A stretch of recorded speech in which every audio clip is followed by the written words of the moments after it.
Hi friends, welcome back to my channel. ഇന്ന് നമുക്ക് പഴുത്ത മാങ്ങയും വിപ്പിംഗ് ക്രീമൊക്കെ വെച്ച് ഒരു അടിപൊളിയായിട്ട് ഉണ്ടാക്കിയാലോ. പാൻ കേക്കിൻ്റെ ഒക്കെ ഒരു ബാറ്ററാണ് നമ്മളിതിൽ യൂസ് ചെയ്യുന്നത്. അതുകൊണ്ട് തന്നെ കുട്ടികൾക്കൊക്കെ ഇത് വളരെ ഇഷ്ടപ്പെടും.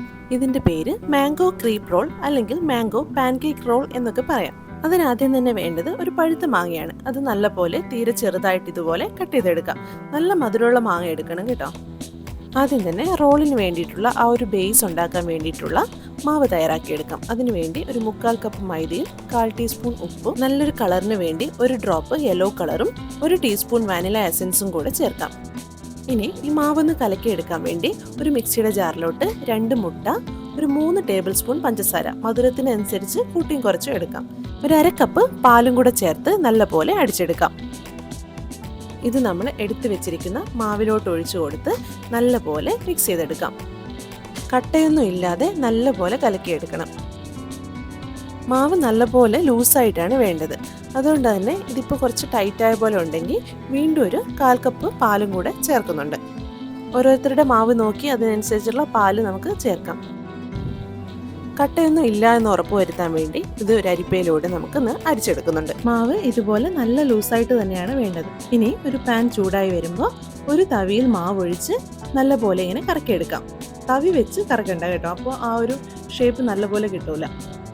അതിനുശേഷം അടച്ചു വെച്ച് 1 മിനിറ്റോളം വേവിക്കുമ്പോഴേ നല്ലപോലെ വെന്ത് കിട്ടും.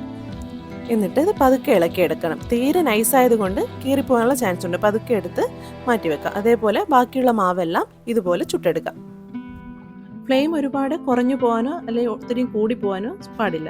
ഒരു മീഡിയം ചൂടിൽ വെച്ചേക്കണം. ഇനി ഇത് ഫില്ല് ചെയ്യാനുള്ള വിപ്പിംഗ് ക്രീമാണ് നമുക്ക് വേണ്ടത്. അതിന് ഒരു 1/4 കപ്പ് വിപ്പിംഗ് ക്രീം എടുത്ത് നല്ലപോലെ ബീറ്റ് ചെയ്തെടുക്കുന്നുണ്ട്. നല്ല സ്റ്റിഫായി വരുമ്പോൾ സ്റ്റോപ്പ് ചെയ്യാം. ഈ ചുട്ട് വെച്ചിരിക്കുന്ന ബേസ് നല്ലപോലെ തണുത്തതിന് ശേഷം വിപ്പിംഗ് ക്രീം നടുവിൽ വെച്ച് കൊടുക്കാം. എന്നിട്ട് ഇതുപോലെ ഒന്ന് സ്പ്രെഡ് ചെയ്തതിന് ശേഷം അതിൻ്റെ മുകളിലോട്ട് നമ്മൾ കട്ട് ചെയ്ത് വെച്ചിരിക്കുന്ന മാങ്ങയും കൂടെ ഇട്ട് കൊടുക്കാം. ഇനി ഇത് നല്ലപോലെ റോൾ ചെയ്തെടുക്കാം. നമ്മുടെ ഏലാഞ്ചിയൊക്കെ റോൾ ചെയ്തെടുക്കത്തില്ലേ, ഉള്ളിലുള്ള ഫില്ലിങ് പോകാതിരിക്കാൻ വേണ്ടി 2 സൈഡിൽ നിന്നും ഇങ്ങനെ മടക്കി കൊടുത്ത് പിന്നെ ടൈറ്റായിട്ട് ഇതുപോലെ റോൾ ചെയ്തെടുക്കാം. ബാക്കിയുള്ളതും കൂടെ ഇതേപോലെ നമുക്ക് ചെയ്തെടുക്കാം. കൂടുതൽ മധുരം വേണമെങ്കിൽ ഈ വിപ്പിംഗ് ക്രീമിൽ തന്നെ കുറച്ചും കൂടെ പൊടിച്ച പഞ്ചസാരയും കൂടെ ചേർത്ത് നമുക്ക് ബീറ്റ് ചെയ്തെടുക്കാം കേട്ടോ. ഓൾറെഡി ക്രീമിന് നല്ല മധുരം ഉള്ളതുകൊണ്ട് തന്നെ ഞാൻ വീണ്ടും ഇട്ടിട്ടില്ല. ഇപ്പം നമ്മുടെ വളരെ ടേസ്റ്റി ആയിട്ടുള്ള മാംഗോ ക്രീപ്പ് റോൾ ഇവിടെ റെഡിയായി വന്നിട്ടുണ്ട്. ഇതൊരു 1/2 മണിക്കൂർ തണുപ്പിക്കാൻ വേണ്ടി ഫ്രിഡ്ജ് വെച്ചേക്കാം. നല്ല സോഫ്റ്റാണ് കേട്ടോ. ഇതുപോലെ ഇങ്ങനെ സെൻറ്റർ കട്ട് ചെയ്യുമ്പോൾ അതിൻ്റെ ഉള്ളിലത്തെ ഭാഗം കാണാൻ നല്ലൊരു ഭംഗിയാണ്. ആ മാങ്ങയുടെ യെല്ലോ കളറും പിന്നെ ആ റോളിൻ്റെ കളറും പിന്നെ ക്രീമും എല്ലാം കൂടെ വരുമ്പോൾ നല്ലൊരു കോമ്പിനേഷനാണ്. അതേപോലെ സൂപ്പർ ടേസ്റ്റുമാണ്. വീഡിയോ ഇഷ്ടപ്പെട്ടെങ്കിൽ ലൈക്ക് ചെയ്യാനും ഷെയർ ചെയ്യാനും മറക്കില്ലേ. എൻ്റെ ചാനൽ ഇതുവരെ സബ്സ്ക്രൈബ് ചെയ്തില്ലെങ്കിൽ ഒന്ന് സബ്സ്ക്രൈബ് ചെയ്തേക്കണേ. വീണ്ടും കാണുന്നൊരു ടാറ്റാ.